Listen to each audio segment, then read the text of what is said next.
vamos chamar Dr. Christian Luiz de Souza, professor doutor da Silva, me lembrou do professor do Maringá, coordenador adjunto de mestrados profissionais do programa de pós-graduação da CAPES, na área de Planejamento Urbano e Regional Demográfica, membro do assessoramento da área de Administração e Economia da Fundação Araucária, professor permanente do mestrado e doutorado do programa de pós-graduação de Tecnologia do PPGTI, coordenador da linha de pesquisa, tecnologia e desenvolvimento desse programa e professor de Departamento de Gestão de Economia da UTFPR, professor permanente da pós-graduação de Planejamento e Governança Pública da UTFPR, graduado em Economia, mestre e doutor em Engenharia de Produção e pós-doutor em Administração pela USP. É um prazer estar aqui.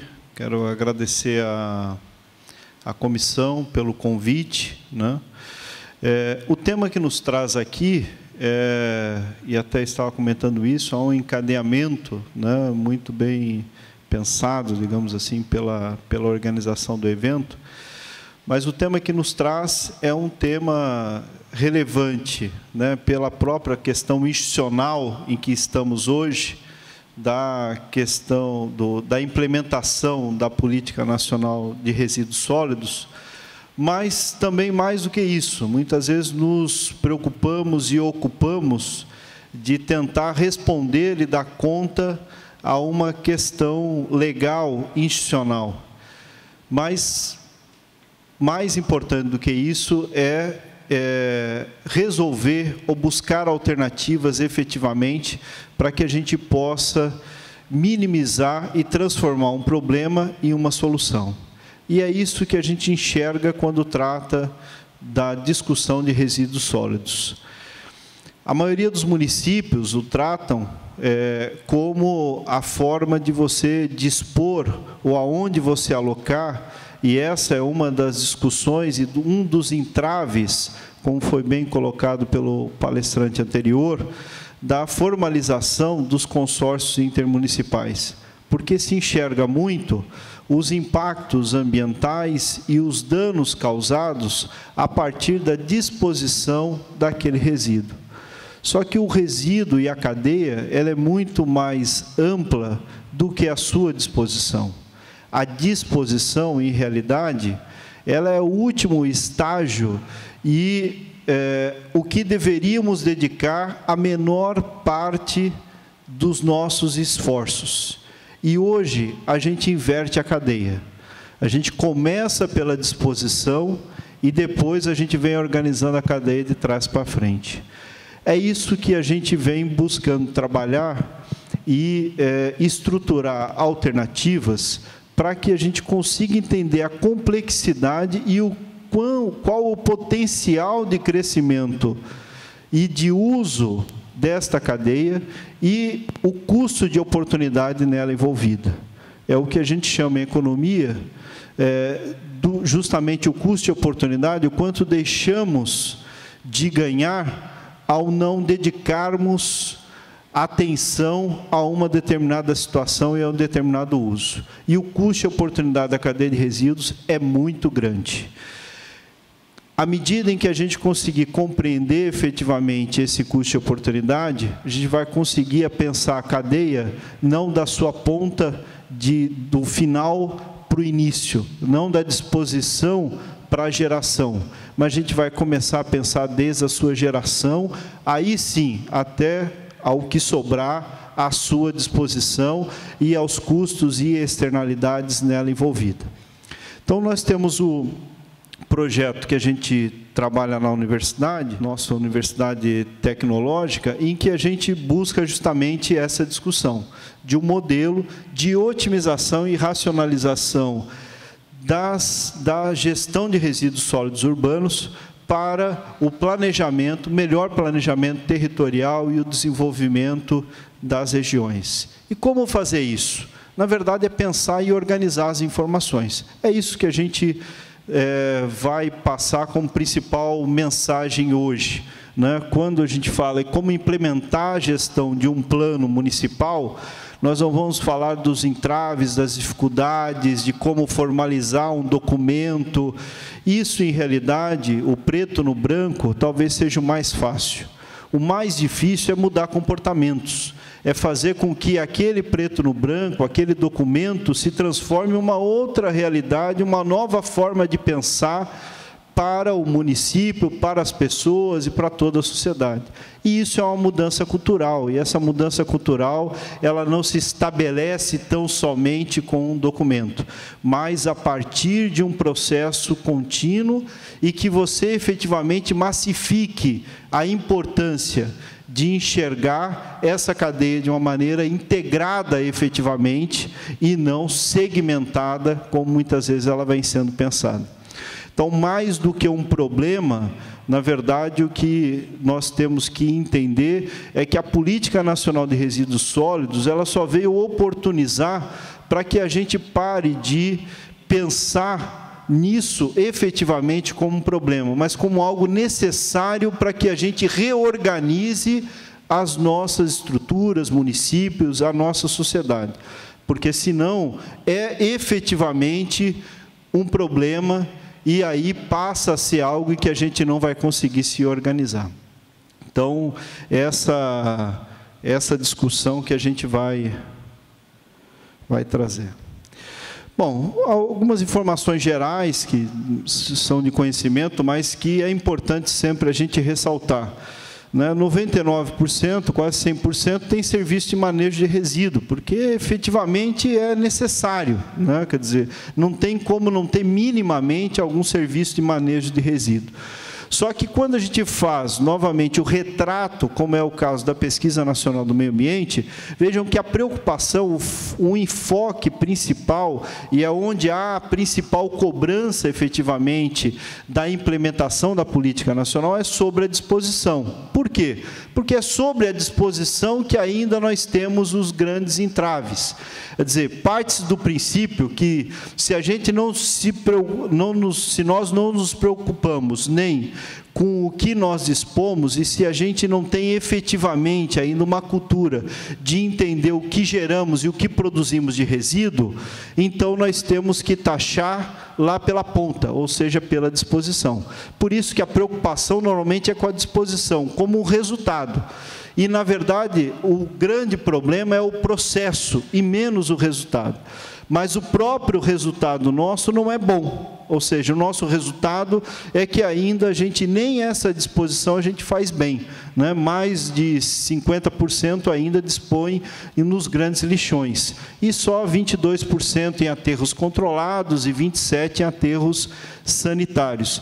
Uma baixíssima quantidade ainda trabalha desenvolve a questão da compostagem, Em Curitiba mesmo, que tem um plano, digamos, de gestão de resíduos, de reciclados principalmente, A compostagem praticamente inexiste, e mesmo os reciclados, eles não são um número significativo ainda. Uma boa parte da nossa produção de resíduos, apesar de todo o marketing institucional, digamos assim, histórico, e que foi cabível durante um determinado período, uma boa parte de todo o resíduo ainda vai para o aterro sanitário. E é a grande discussão que nós temos lá do consórcio municipal. Ninguém quer ficar com o ônus de dispor, porque tem todos os custos de terreno, as externalidades negativas, mas vem se preocupando menos com este problema que nós temos enfrentados lá na região metropolitana de Curitiba, que é a redução do número de reaproveitamento dos resíduos ao longo da cadeia. Isso se dá por quê? Porque nós tivemos um período em que o marketing ambiental, a educação ambiental, ela não foi tratada com tanta ênfase. Por isso que, apesar de, às vezes, parecer um discurso vazio, ou discurso comum da educação ambiental, mas, efetivamente, é a principal política ambiental que existe. Quer dizer, a única forma de você mudar e de reorganizar esta cadeia como um todo é você, efetivamente, fazer com que as pessoas compreendam aquilo e o meio em qual elas participam, né? E nós temos alguns estudos que mostram isso, uma relação inversa entre o nível de investimento, e aí investimento não é simplesmente investimento em marketing, mas, por exemplo, você tem um bom programa de educação ambiental na escola, é um investimento também que você está fazendo ao colocar isso no currículo escolar das crianças, porque elas têm um efeito propulsor e significativo para as famílias. Mas esta relação tem uma relação direta com o reaproveitamento do total de resíduos que você gera na região, porque isso cria uma cultura, e a cultura talvez seja o grande desafio para se mudar isso. Então, hoje, a nossa realidade ainda é discussão do resultado, da disposição. Por quê? Porque o nosso resultado ainda é ruim. E falta o quê? Falta muita coisa, né? Falta recursos, falta planejamento, falta ambiente institucional nos municípios, né? Mas recursos em que sentido? Não só em recursos financeiros, mas recursos técnicos também, né? Algumas prefeituras que a gente conhece, que a gente tem contato, as secretarias que normalmente se envolvem ou que se dedicam mais à questão do resíduo são as secretarias do meio ambiente e que têm N outras atividades, e resíduo ou a gestão dos resíduos é uma atividade a mais, mas não tem pessoas, às vezes, específicas, estruturas que possam efetivamente se dedicar para aquela atividade. Então, falta recursos técnicos também nas prefeituras, não capacidade técnica, nem me refiro a isso, mas recursos técnicos. Falta planejamento, porque, na verdade, nós trabalhamos muito com a ação da coleta, né? Quer dizer, um serviço terceirizado que não presta o seu serviço e o lixo fica ali parado, amanhã está no jornal, está no noticiário. E essa é a principal e a preocupação primordial das prefeituras. Então, quando a gente fala em prefeitura, tem muito disso. Apesar de se exigir um planejamento das prefeituras, a ação da prefeitura é muito mais imediata, e a demanda é muito mais imediata do que no Estado ou no governo federal. Qualquer ação, qualquer coisa que você tenha na sociedade, amanhã ou hoje mesmo reflete na prefeitura. Se você tem um problema com um professor, e um professor falou alguma coisa para o aluno, e aquilo, de alguma maneira, se espalhou naquela comunidade, já está no jornal à noite. Agora, no Estado, isso tem um tempo maior para que aconteça, no governo federal, e aí você tem mais tempo, inclusive, para planejar. Agora, na prefeitura, parece que a gente sempre está apagando fogo, né? A gente hoje está apagando fogo para que amanhã não se alastre ainda mais. E isso dificulta o planejamento. Então, é uma dificuldade, efetivamente. Agora, a gestão de resíduos exige planejamento. Não é algo que a gente consiga fazer apagando fogo. Quer dizer, aliás, né, usando trocadilho, se a gente jogar fogo no resíduo, ela só vai se espalhar, né? Então, isso só vai piorar a situação. Então, nós temos que ter planejamento, e esse planejamento exige equipe para isso. E qual é o custo de não planejar? O custo de não planejar é desperdiçar, é usar recurso fora, é você não usar um recurso de maneira adequada. Então, o planejamento, quando a gente fala numa prefeitura, diz, essa é a turma do planejamento, parece que aquela é a turma que não trabalha, né? Mas o planejamento é essencial para as prefeituras, porque se você não fizer isso, você vai jogar recurso fora hoje e amanhã também, né? E a falta de um ambiente institucional, não um ambiente institucional regulador, como a política nacional, mas um ambiente institucional dentro das próprias prefeituras, de entenderem o que fazer, o que não fazer. Como uma prefeitura que nós visitamos, acho que faz um ano e meio, que eles trabalhavam não só com a questão, né, da regulação, do que vinha acontecendo, mas com o planejamento também dos novos empreendimentos, né? Os novos empreendimentos tinham que já seguir uma determinada regra. Bom, mas isso cria um ambiente institucional. Se a gente não consegue resolver o problema de todos, porque a situação de todos é complicada e ela já é pré-existente, no mínimo, a gente tem que criar um ambiente institucional na prefeitura ou no município para que os futuros, eles já se enquadrem a uma regra em que seja possível que a gente possa adequar. E qual é o problema disso? Se falta recurso, planejamento, ambiente institucional, vai gerar o quê? Desperdício, alto custo da disposição. A gente não sabe, às vezes, nem muito bem qual é o custo de toda aquela coleta. A maioria dos municípios, o problema é recorrente, ou seja, a taxa de coleta é menor do que o custo da terceirização, então uma parte daquilo é custeado pela própria prefeitura e é uma das principais contas de terceirização da maioria das prefeituras, né? Enfim, é um custo elevado e que a prefeitura em si não tem tempo ou não se dedica para avaliar de que maneira pode reduzir esse custo. Porque está, e a preocupação é de fazer e manter a coleta. E a outra preocupação é aonde jogar aquilo que coletou. A primeira preocupação é uma preocupação com um contrato de serviço. E a segunda preocupação é uma preocupação em achar um terreno em que a população não reclame tanto para você jogar aquele lixo. E depois, se você conseguir, você faz um aterro.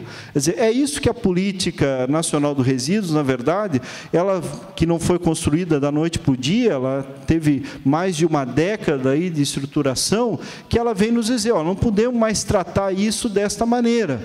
Por quê? Porque isso é insustentável, de todas as formas. Agora, se é insustentável, não quer dizer que é porque, então, a gente tem que criar uma forma para atender a lei e varrer a sujeira embaixo do tapete. Não, o principal, e esse é o recado e o que eu enxergo, pelo menos a partir da lei de resíduos, é que é uma forma de estimular que a gente pense de uma outra maneira sobre como a gente vem tratando isso até agora.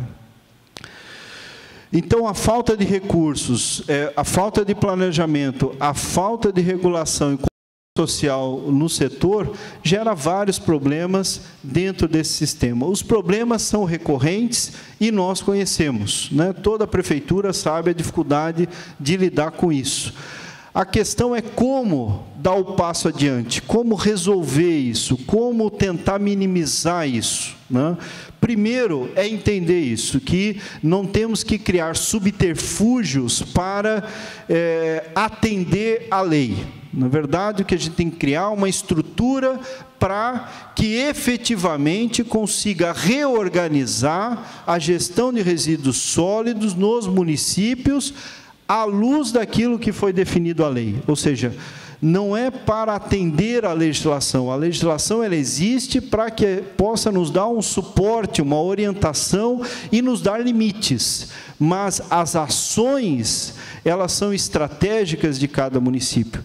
E quando muitas prefeituras entenderem isso, elas vão ter ganhos significativos, não só diretos, né? Porque, enfim, você começar a pensar nisso e tentar reorganizar e organizar esse setor dentro do seu município, pode gerar ganhos diretos, né? Porque à medida em que você joga um monte de resíduos que são reaproveitáveis no lixo, na verdade você está jogando dinheiro, você está jogando impostos que poderiam também estar revertendo para a prefeitura. E esses impostos e esses resíduos que são jogados no lixo, eles poderiam estar gerando justamente resolvendo alguns problemas que hoje as prefeituras têm.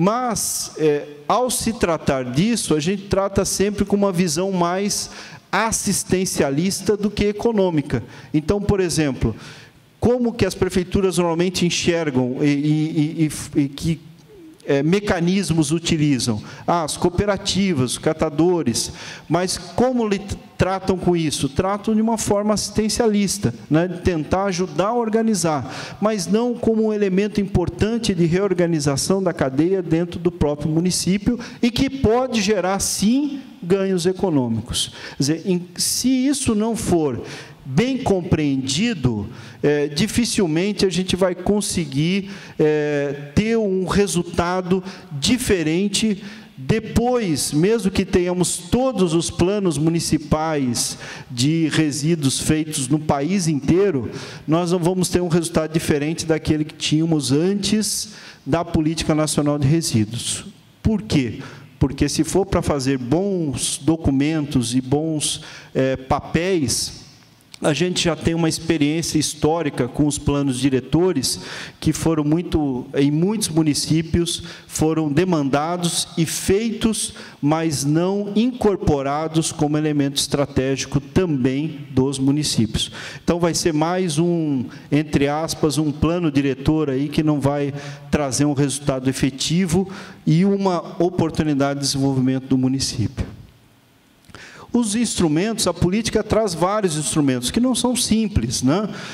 Os acordos setoriais, a responsabilidade compartilhada pelo ciclo de vida, cada tema desse, a logística reversa, né, que é um instrumento também de desenvolvimento econômico e social, a coleta seletiva, que efetivamente você conseguir otimizar melhor, organizar melhor os resíduos que você está gerando, que tipo de resíduos são e qual destino que você pode dar para ele, análise do ciclo de vida do produto. Então, isso é uma outra questão, quer dizer, como que eu posso, inclusive, criar mecanismos para incentivar o desenvolvimento de determinados produtos com tal matéria-prima em detrimento da outra, né? O próprio sistema de informação, que já existe, começa a estar estruturando o SINIR, mas que também teria que ter um rebatimento nos municípios. O papel, e aí o papel, a inclusão, né, dos catadores de materiais recicláveis, né, como um mecanismo de fortalecimento das associações ou cooperativas. Então, cada um desses elementos que traz a política nacional, em realidade, ela pode ter desdobramentos diferentes nos municípios, né?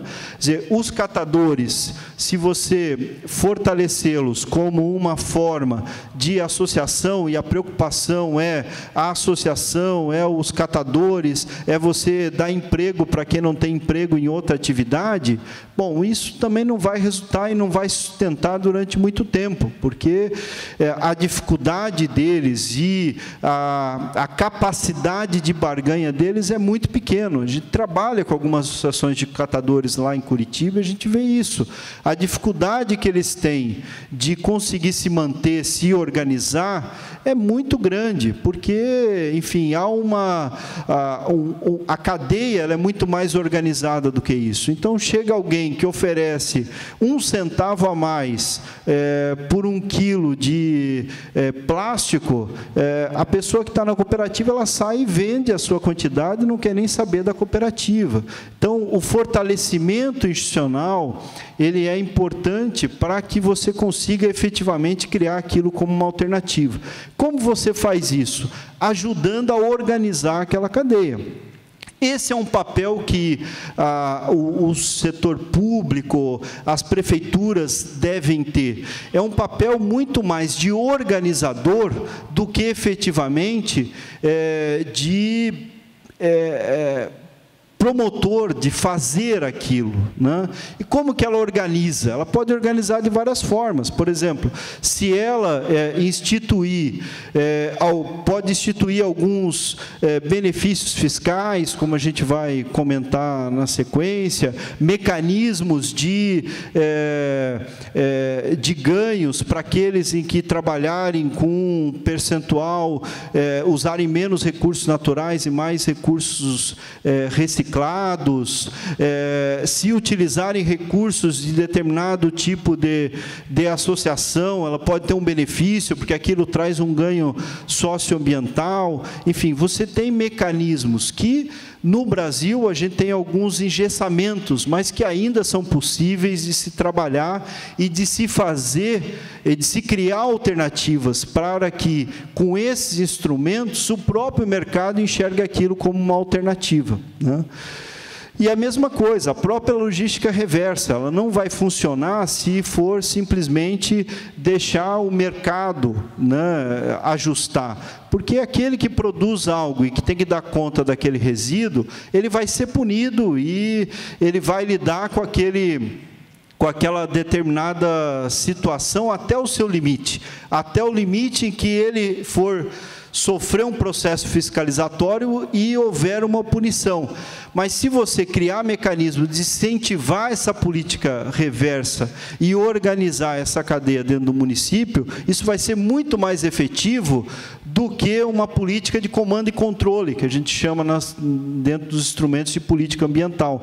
Por quê? Porque o poder fiscalizatório do Estado, ele tem as suas limitações, né?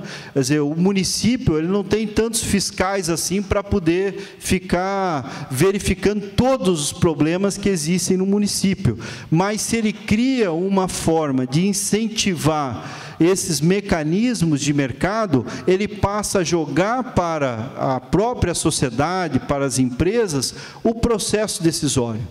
E aí, isso tende a ser muito mais efetivo do que a pura fiscalização.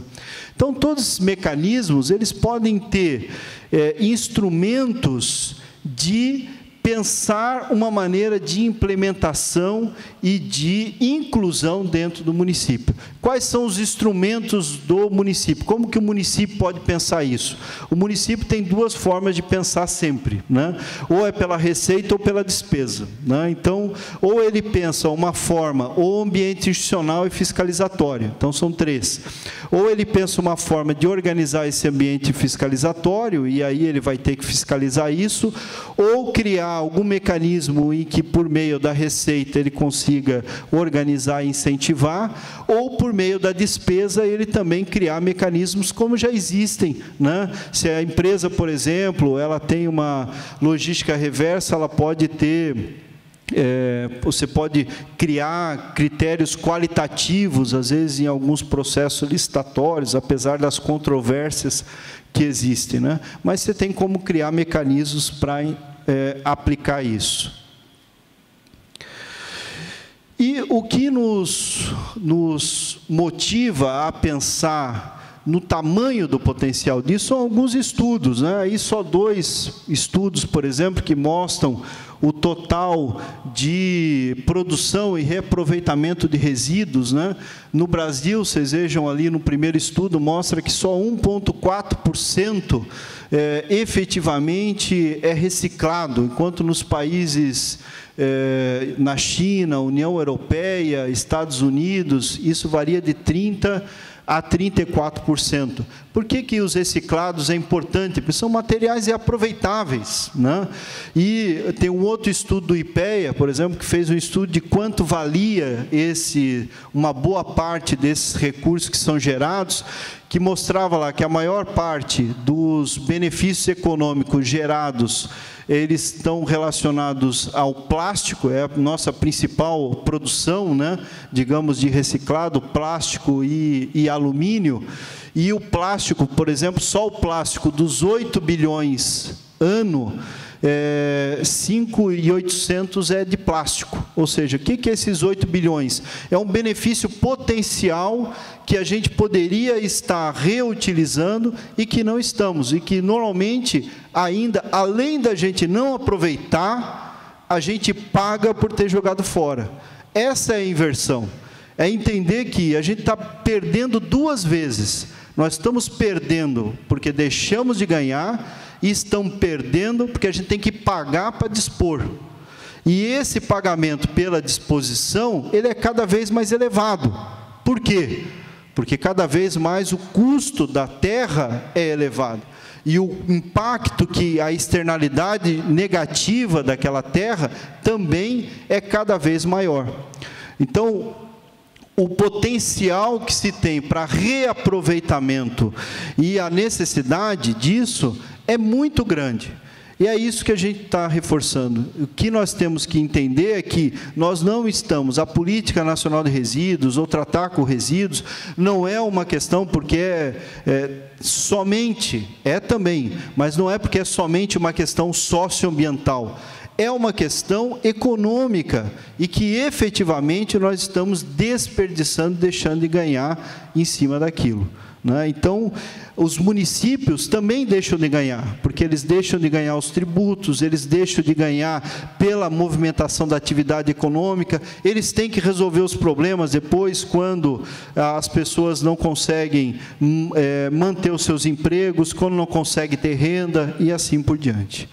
Bom, e como fazer? Então, tem algumas estruturas, né, essa, por exemplo, das Nações Unidas, que trata os vários elementos que envolvem a disposição de resíduos, sempre trabalhando sobre a ótica dos 3 R's, né? Reduzir, reutilizar e reciclar.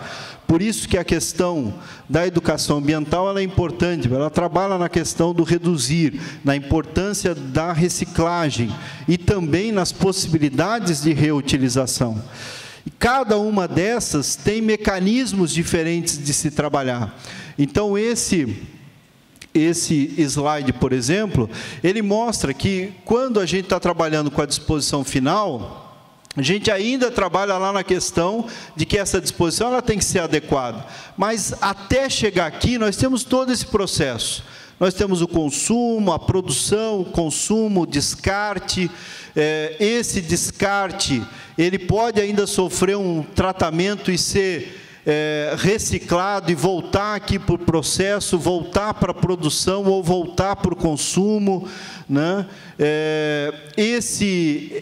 Isso que é produzido e que não foi descartado, ele também pode ser um recurso diretamente reciclado. Enfim, você tem várias oportunidades de efetivamente trabalhar com essa lógica dos 3 R's, de reduzir, né, reduzir tanto no consumo direto quanto na própria produção, como trabalhar na questão da reciclagem e da reutilização.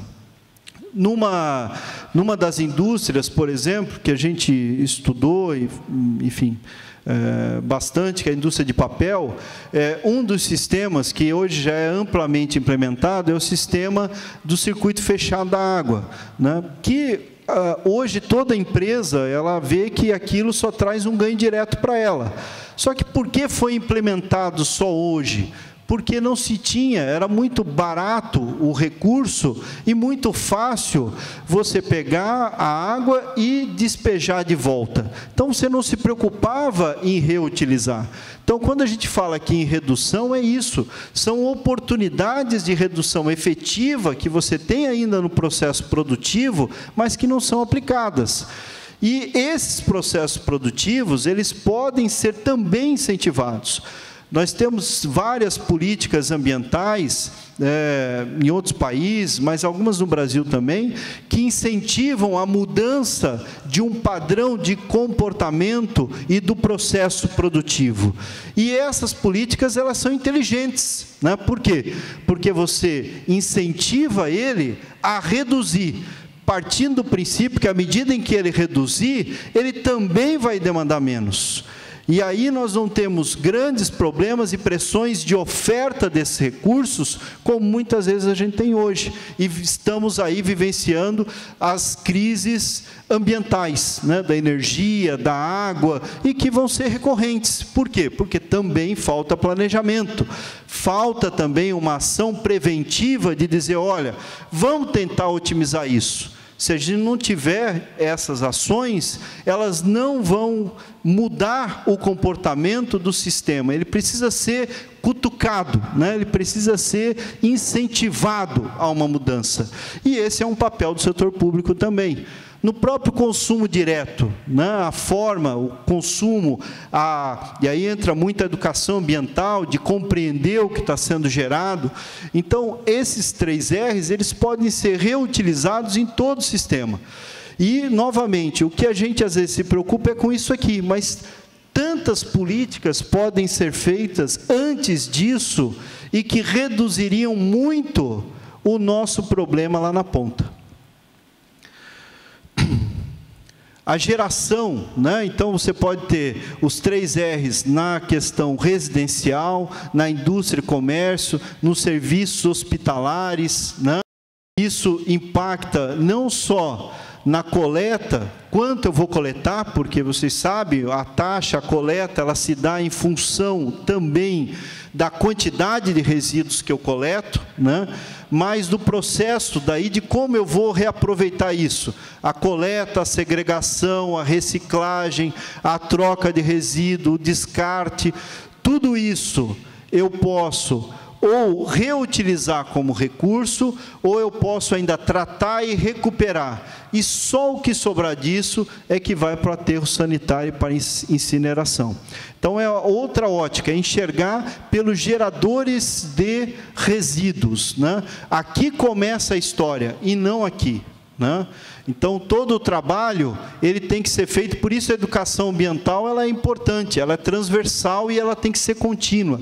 Porque aqui começa o processo, e não aqui na disposição final. Aí nós fizemos uma pesquisa, né? Isso é parte de uma dissertação, onde mostrava os vários pontos, só para vocês verem, não é nem a motivação aqui fazer a leitura, mas o que importa para fazer a gestão e o planejamento de resíduos. Quantas coisas são afetas e influenciam?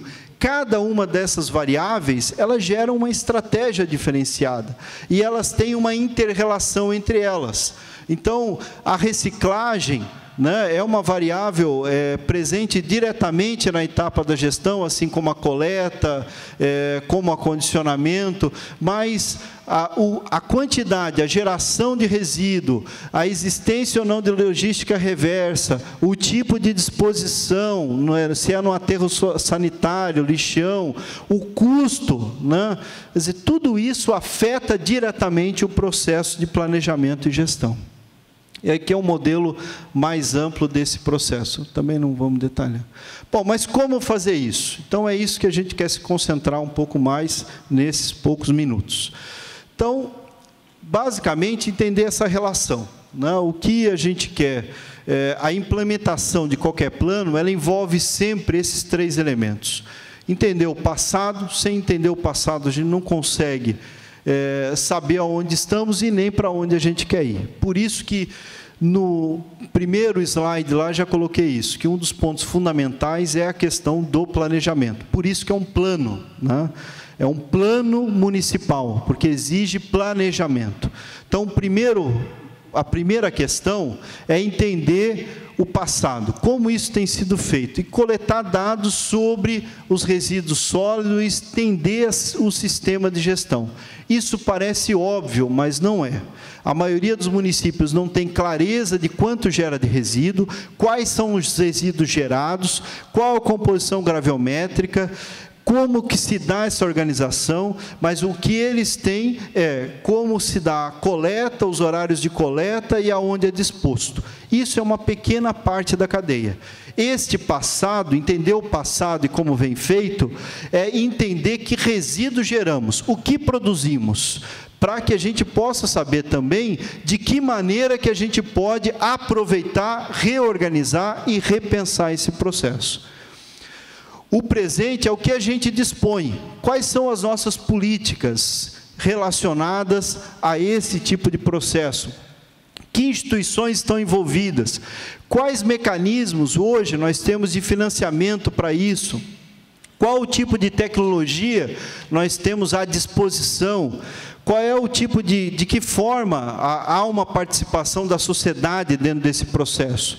Então, o planejamento, ele envolve não só aquilo que nós desejamos a partir disso, não só a parte do planejamento sobre essas questões, política, institucional, tecnologia, a organização do processo, mas não só do que nós temos hoje, mas aonde a gente quer chegar. É isso que é o planejamento, é a gente definir aonde nós estamos aqui, e para onde a gente quer ir. Para que a gente entenda isso, a gente tem que entender quais são os dados que nós temos, que resíduo é gerado e como funciona esse sistema. Entendendo isso, aí a gente vai, o que a gente dispõe para poder reorganizar. E disso que a gente pode reorganizar é no presente, mas e no futuro? Esse é o nosso plano, essa é a nossa meta.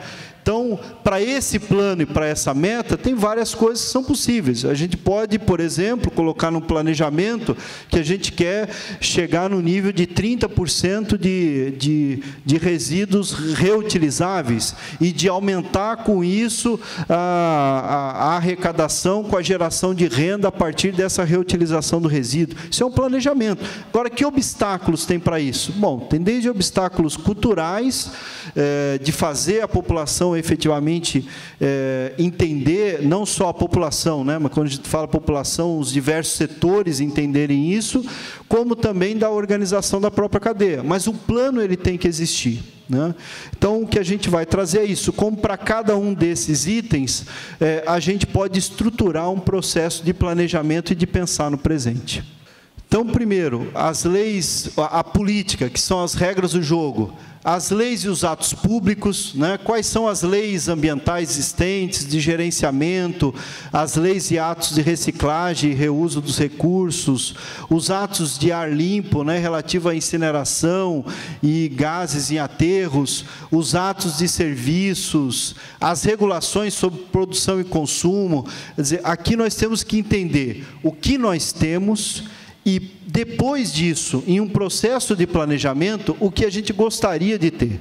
É o que eu comentei daquele município. Se ele fosse fiscalizar vários estabelecimentos hoje, ele ia ver que aquilo que ele deseja dos próximos estabelecimentos, de um processo de separação, de reciclagem, eles não têm. Mas ele tem que ter esse processo de planejamento pensado, senão ele não consegue organizar. Então, aqui nós temos que entender o que existe e o que seria importante existir se não existe, ou o que precisaria ser retificado. Então, no presente é o que existe, essas são as nossas regras do jogo. Mas no futuro, o que a gente tem que pensar? Esse é o planejamento. Aí são elementos que a gente vai tendo com clareza para começar a desenvolver um plano, de tentar pensar aonde a gente quer chegar. Os instrumentos econômicos mesmo, subsídios para reciclagem na indústria, taxas sobre o uso de recursos naturais na produção industrial, quer dizer, criar mecanismos para que não seja só fiscalizatório e poder público, de polícia, de dizer você não pode fazer isso ou você pode. Isso custa para o governo e para a prefeitura. Quanto mais ele criar instrumentos também em que joguem, financiem e possibilite essa decisão para o próprio mercado, normalmente essas ações elas podem ser mais efetivas.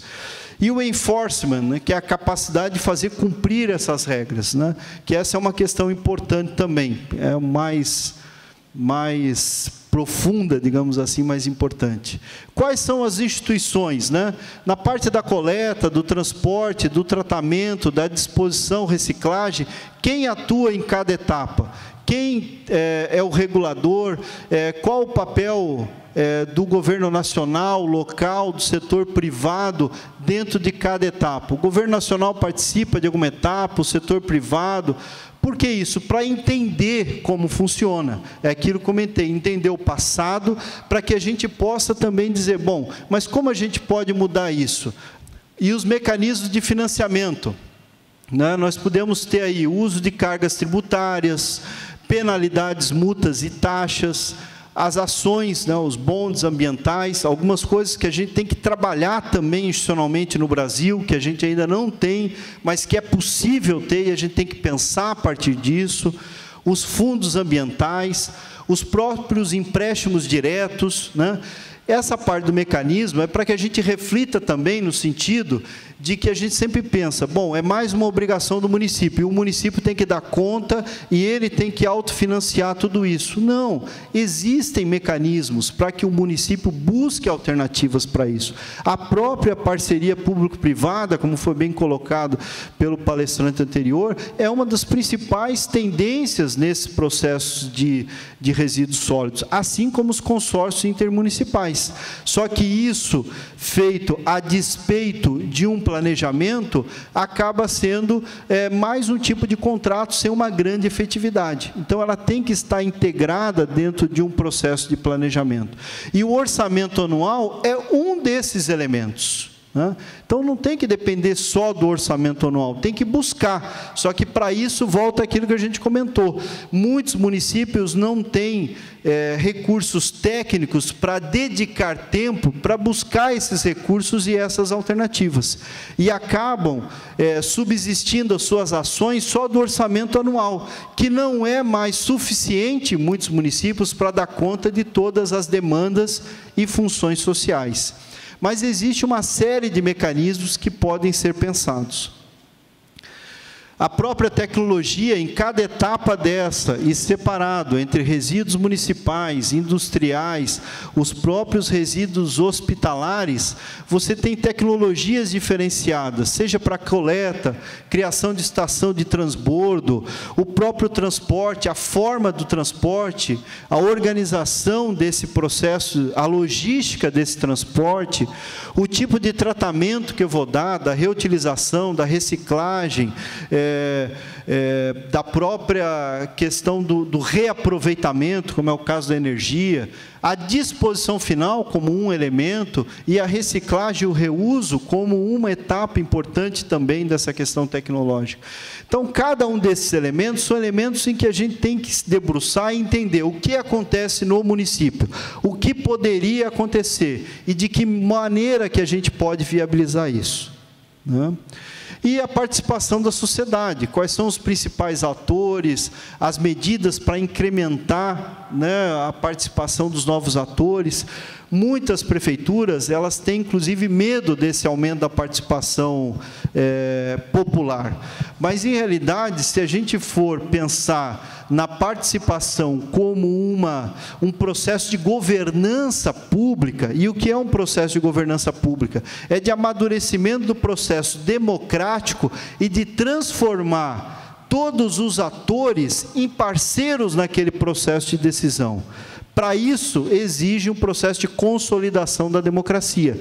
E, para isso, você tem que fortalecer a cidadania também.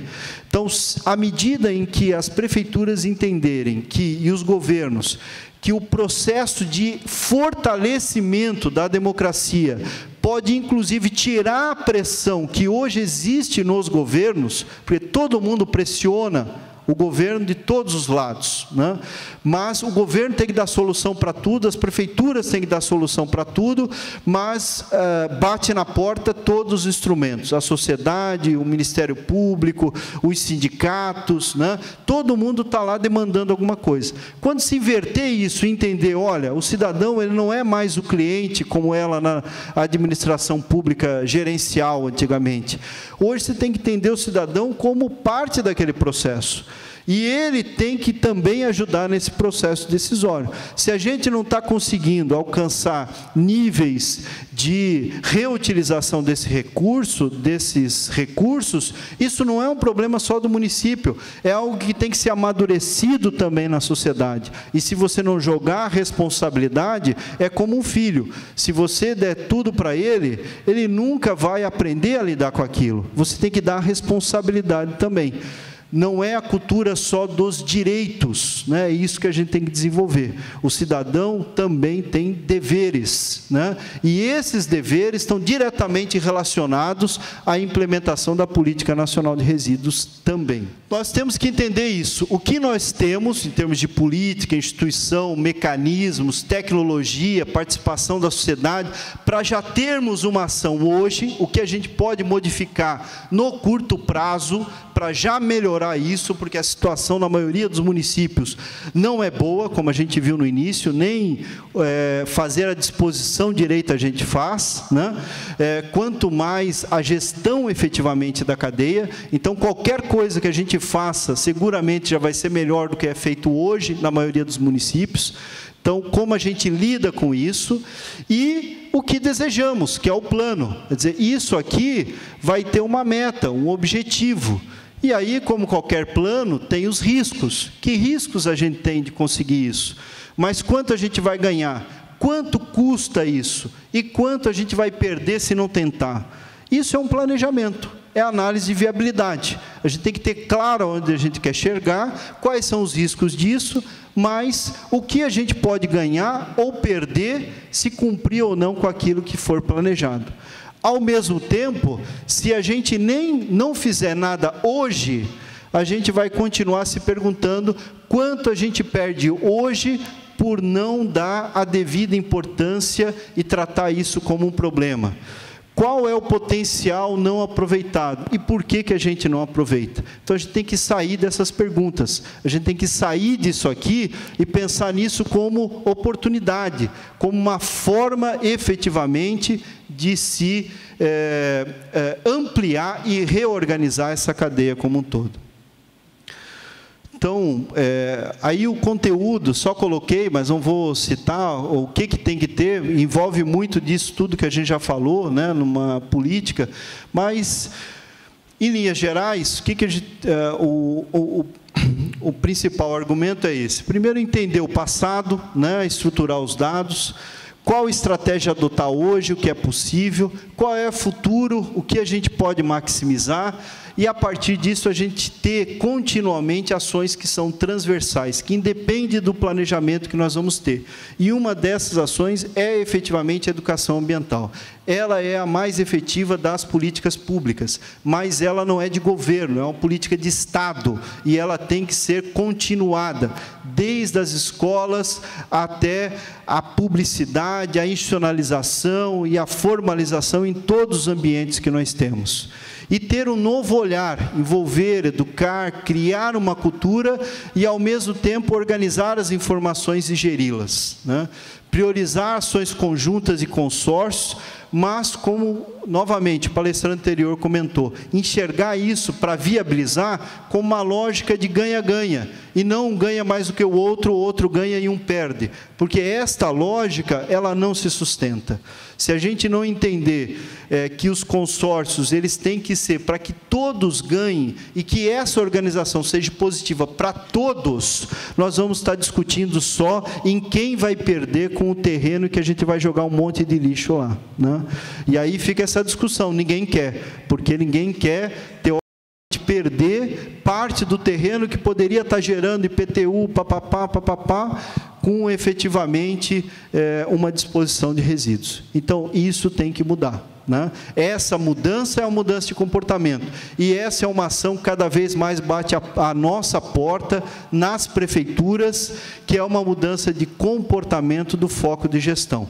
Nós não podemos mais continuar, apesar da demanda social ser assim, mas continuar fazendo a gestão do hoje. A gente tem que pensar também no amanhã, né? Então, seria isso. Obrigado.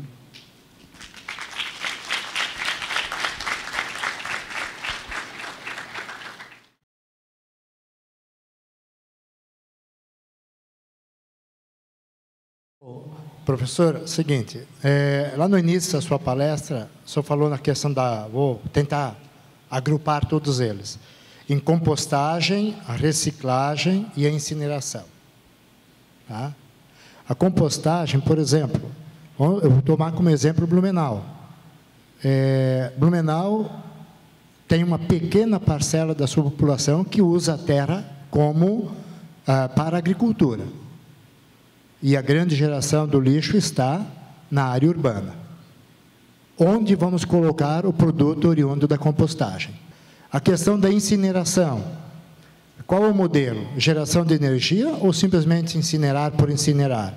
O Ministério do Meio Ambiente, o Ministério das Cidades e o Ministério do Trabalho e Emprego condenam veementemente qualquer processo de incineração.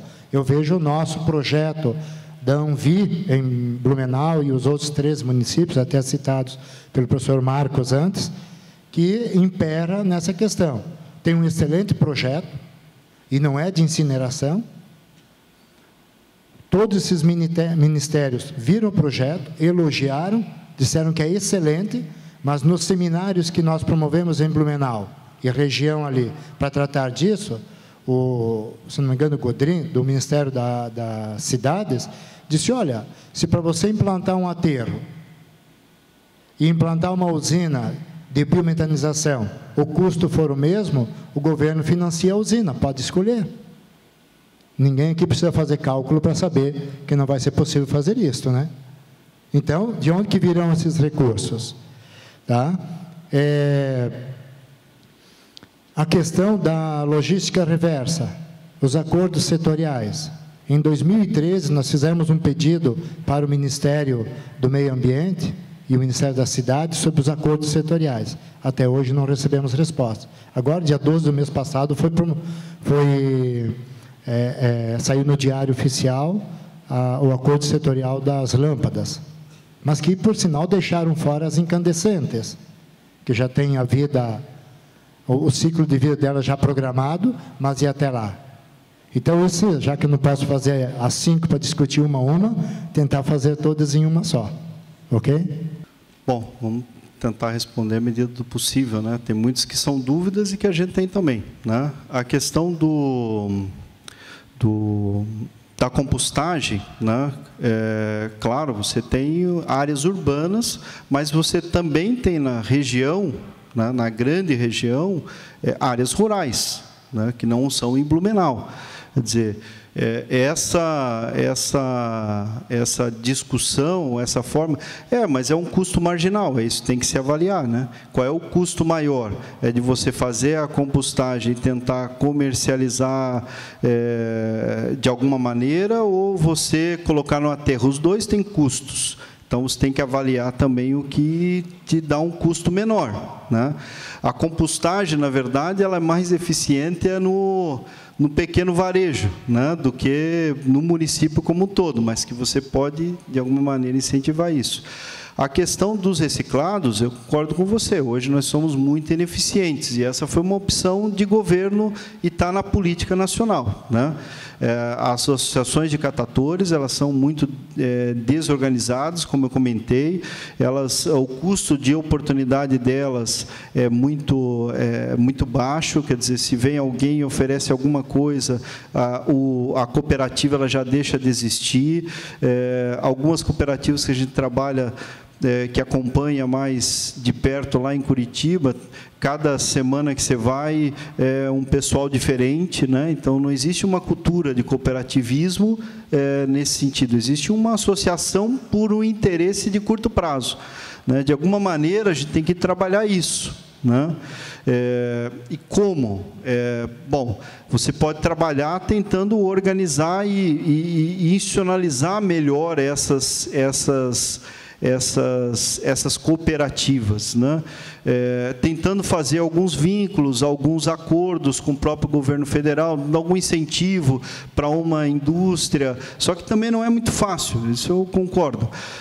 Tem um caso, por exemplo, recente lá, que uma grande empresa queria ofertar, por exemplo, uma esteira para uma cooperativa, agora recentemente, né? Para ajudar no processo de reciclagem, e aí ela ia reutilizar isso. E ela ia financiar tudo isso, mas daí a cooperativa acabou não querendo, porque eles trabalham de uma forma, apesar de ser uma cooperativa, individualizada. Cada um é dono do seu resíduo, né? E cada um tem um horário próprio. Então, eles não estão acostumados a trabalhar em esteira, e acabaram deixando e perdendo aquele investimento. Então, não é um setor muito fácil, é muito complicado. Foi uma opção do Brasil, ele é menos formal e institucionalizado do que em outros países, né? Mas é um trabalho, e, assim, particularmente, eu também sou completamente contra a tratar isso como se o cara estivesse lá porque não tem alternativa, como a gente acontece lá em Curitiba, né? Tentar institucionalizar os carrinheiros, por exemplo, que é um serviço que é muito degradante. Às vezes, tem que tentar ajudar o cara a trabalhar em um serviço em que ele consiga agregar um pouco mais de valor, e não dar uma alternativa de um trabalho degradante para ele, porque não existe. A logística reversa é extremamente complicada mesmo, né? Ainda não se tem isso institucionalizado, se trata isso, na verdade, como uma corresponsabilidade das empresas, mas as empresas também, cada vez menos, né, obviamente, não querem assumir esse custo, né, porque tratam isso como à disposição, efetivamente, então não querem tratar isso como custo. E isso também não é um problema, esse caso especificamente, não é um problema só no Brasil, né? A logística reversa é um problema teoricamente, ela é muito bonita, mas ela é um problema no mundo inteiro, né? Quer dizer, porque se tem a dificuldade de tratar efetivamente aquilo, as empresas tratam aquilo como um acréscimo do custo a mais. Elas conseguem reaproveitar muito pouco, às vezes, daquilo que elas estão efetivamente recolhendo, né? Solicitamos mais uma salva de palmas a ele. Muito obrigado, doutor.